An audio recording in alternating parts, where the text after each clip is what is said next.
What if everything you've been told about staying positive is only half the truth?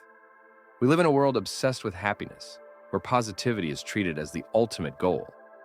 Everywhere you look, you'll find messages urging you to think positive, keep smiling, and focus only on the good. But beneath this well-intentioned advice lies a hidden danger, one that can block your spiritual growth, distort your energy, and keep you trapped in illusion rather than enlightenment. Imagine a river flowing naturally through a valley. The water moves with ease, sometimes gently, sometimes with great force. Now, what happens if you try to block part of the current, forcing only the clear, pleasant water to flow while trapping the murky, unsettling parts? Sooner or later, the pressure builds. The blocked water stagnates, turning toxic, and eventually, the entire river suffers. This is exactly what happens when we suppress our negative emotions in the name of positivity. In trying to reject sadness, anger, or fear, we don't eliminate them. We simply push them deeper into the subconscious, where they fester, creating energetic imbalances, emotional numbness, and even physical illness. But what if these so-called negative emotions hold hidden wisdom? What if, instead of enemies to be avoided, they are teachers guiding us toward true self-awareness? In this video, we will unveil the hidden dangers of forced positivity, why suppressing emotions can harm your spiritual evolution and block the natural flow of your energy.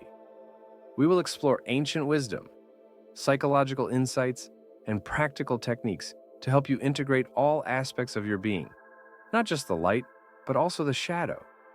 Because true enlightenment is not about rejecting darkness. It's about learning to walk through it with awareness and power.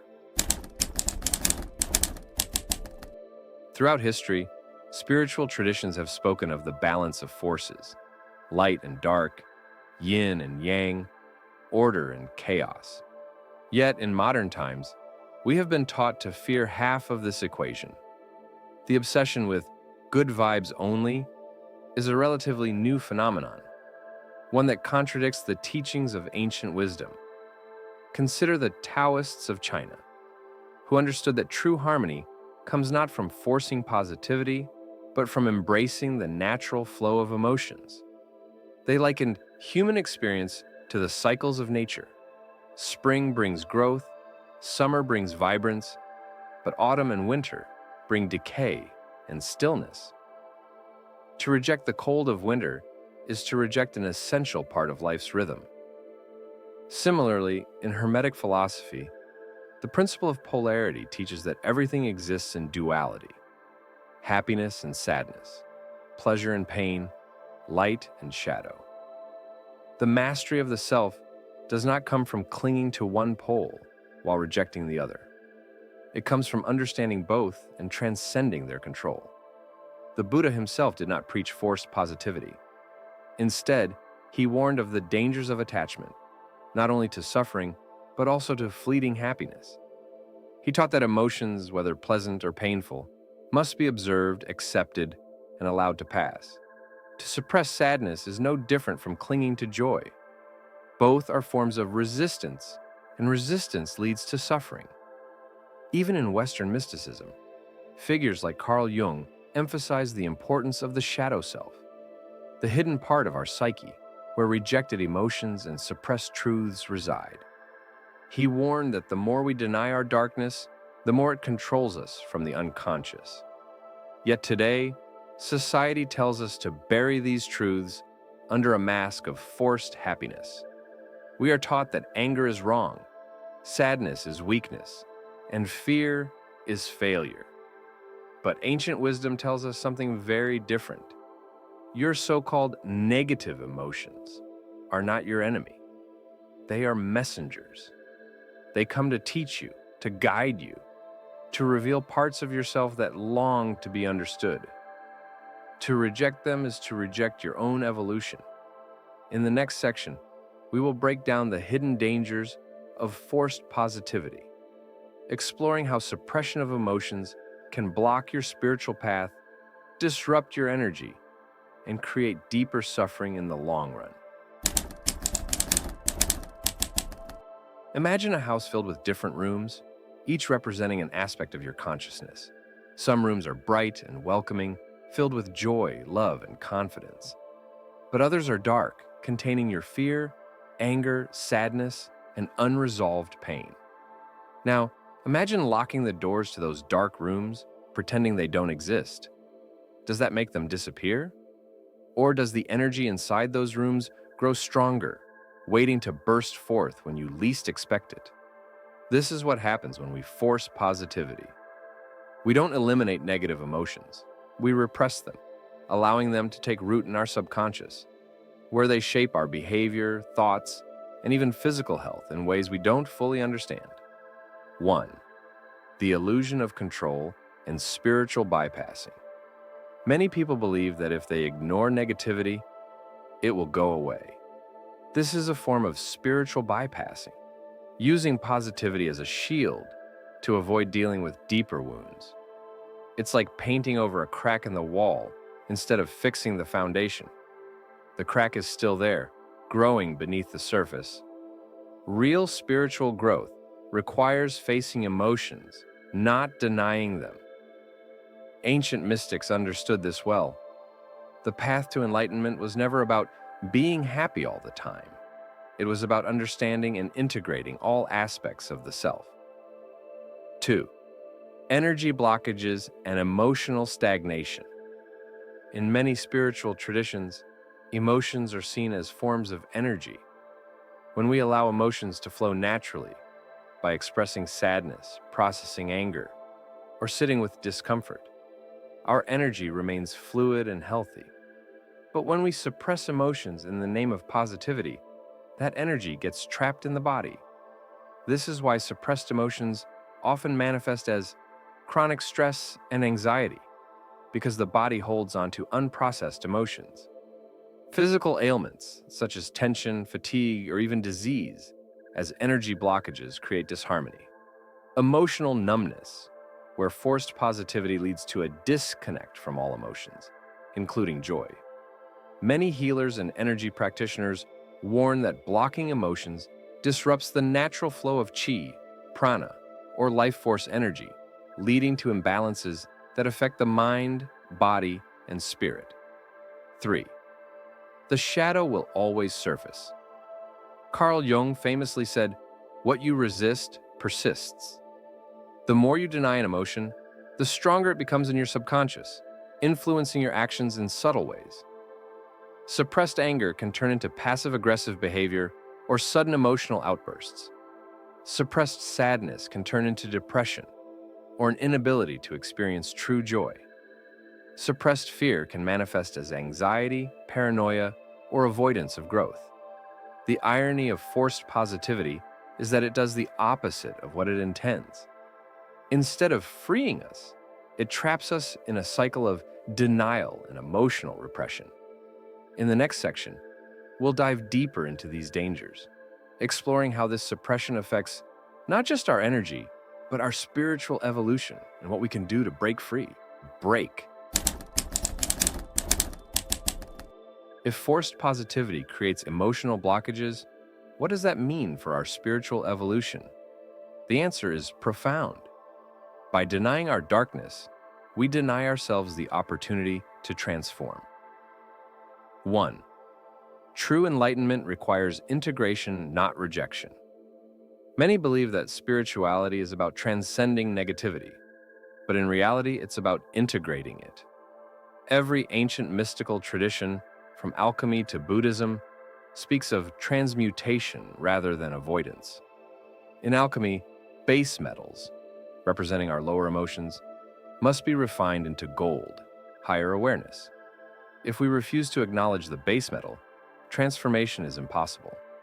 In Buddhism, the path to liberation requires sitting with suffering, not running from it. The first noble truth states, suffering exists. Only by accepting this can we transcend it. In Hermetic teachings, the law of polarity teaches that all opposites are connected. You cannot truly know light if you have never embraced the dark. This is why true spiritual masters do not fear negative emotions. They work with them, understand them, and ultimately transform them into wisdom. 2. The dangers of emotional repression on the soul. Many people assume that avoiding negativity makes them more spiritual. But in reality, repressing emotions creates a false self, a mask that hides unresolved pain. When we suppress emotions long enough, they don't disappear. They settle into the unconscious mind, shaping our reactions, behaviors, and even our spiritual experiences. People who suppress anger often find themselves spiritually stagnant, unable to assert their true purpose. Those who deny sadness may feel disconnected from their own heart, struggling to form deep, authentic relationships. Fear that is unacknowledged becomes paralysis, stopping personal and spiritual growth in its tracks. A person trapped in forced positivity may look peaceful on the surface, but inside, their soul is crying out for expression. 3. The illusion of high vibration. Thinking. In modern spiritual circles, people are often told to raise their vibration by focusing only on love and light. But this is a misunderstanding of true vibrational alignment. Emotions like grief, anger, and fear are not low vibrations to be avoided. They are natural frequencies of human experience that serve an important role. When processed correctly, they can actually lead to higher states of consciousness. Grief teaches us about love and impermanence. Anger can fuel righteous action and self-empowerment. Fear can heighten awareness and intuition if used wisely. Ignoring these emotions lowers your vibration because it creates disharmony within your energy field. The highest vibration does not come from avoiding darkness, but from understanding and transforming it. If forced positivity is a spiritual trap, how do we escape it? In the next section, we'll explore powerful practical techniques to embrace emotions in a way that leads to healing, balance, and true spiritual awakening. Understanding the dangers of forced positivity is one thing, but breaking free from its grip is another. True spiritual growth comes from honoring all emotions, not just the ones that feel good. Here are some powerful techniques to help you process emotions, balance your energy, and integrate your shadow self. 1. The art of conscious feeling. Allow emotions without judgment. Instead of labeling emotions as good or bad, try simply feeling them without resistance. When sadness arises, sit with it. When anger flares up, acknowledge it. Instead of running from discomfort, observe it with awareness. Exercise. Find a quiet space and close your eyes. Focus on an emotion you've been suppressing. Instead of pushing it away, ask, "What are you here to teach me?" Breathe deeply and allow the emotion to pass naturally, like a wave. This practice helps release trapped energy and prevents emotions from turning into long-term blockages. 2. Shadow work. Facing the hidden aspects of the self. Carl Jung's concept of the shadow self teaches that everything we reject in ourselves does not disappear. It waits in the darkness, influencing us unconsciously. Shadow work is the process of bringing these hidden aspects into the light. Journaling exercise. Write down an emotion or pattern you've been avoiding. E.g., I get jealous, but I tell myself I shouldn't feel that way. Ask, why do I reject this part of myself? What would happen if I accepted this part instead of suppressing it? How can I use this emotion for growth? By doing this, you integrate your shadow rather than letting it control you from the unconscious. 3. Somatic release. Letting the body process. What the mind cannot emotions are not just mental. They are stored in the body. If we do not process them, they manifest as tension, fatigue, or even illness. Techniques for somatic release. Shaking therapy. Stand up and shake your entire body for 1 to 2 minutes to release stuck energy. Breath work. Try deep diaphragmatic breathing to move emotions through your system. Primal sound release. If you feel anger or frustration, go to a private space and vocalize. Scream into a pillow, sigh loudly, or even growl. This releases stored emotional energy. These techniques help to clear emotional blockages and restore energetic balance. Fourth, mindful expression. The power of authenticity. Many people suppress emotions because they fear judgment, but true spiritual alignment comes from honest expression. If you feel sad, allow yourself to cry. If you feel angry, express it in a constructive way, through movement, art, or writing. If you feel afraid, acknowledge it instead of pretending to be fearless.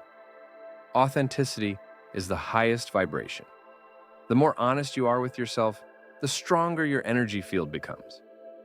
True spirituality is not about escaping the human experience. It's about embracing it fully. Darkness is not the enemy. Pain is not the enemy. Avoidance is the enemy.